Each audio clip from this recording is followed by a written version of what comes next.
Hey everyone, let me just ask you a quick question. How many hours a day do you think you're in this seated position?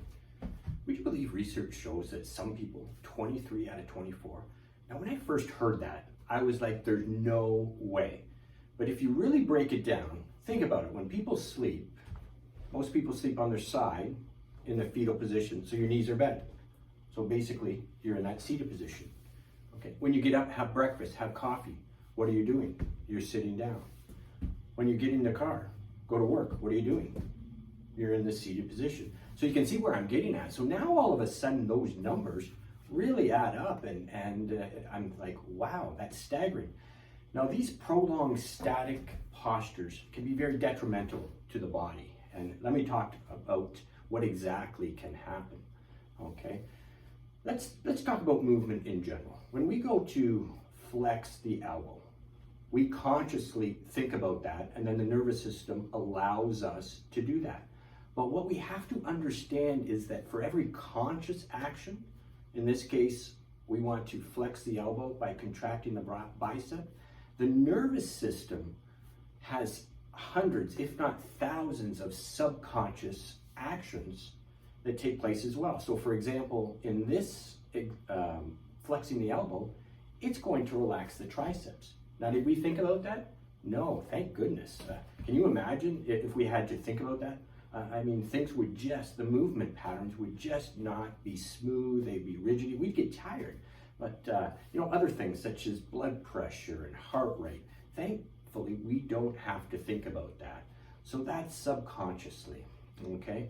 Now, again, think of that. So when we contract this bicep, the opposite muscle, the tricep, is relaxing. Now let's apply this to the seated position. When we're in this seated position, what do you think the brain is thinking? Well, we're flexed, so let's contract these hip flexors.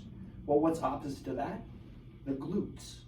The glutes are our powerhouse for not only movement, but pelvic stabilization.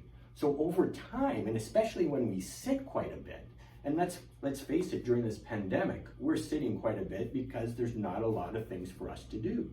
So with this constant contraction here, inhibition here, that's gonna weaken the glutes.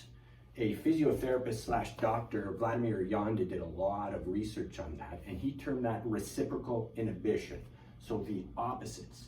Now this is quite evident in a patient when this happens.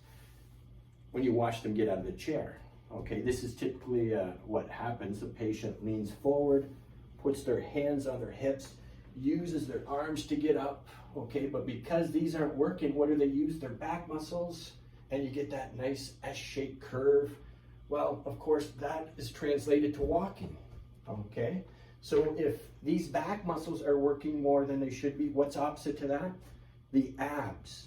So just like the glutes become weak, the abs, and that's where you get the cross. You get tight hip flexors, tight back, weak, weak.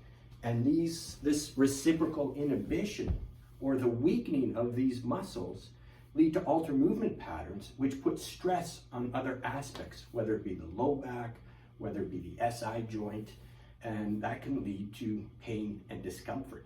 But until we address that lower cross syndrome, that pain will still come back. So what I want to do for you today is let's put you through a very simple test. It's called the bridge with leg extension. Now, in general, it should be a very easy test if you activate your abs and your glutes.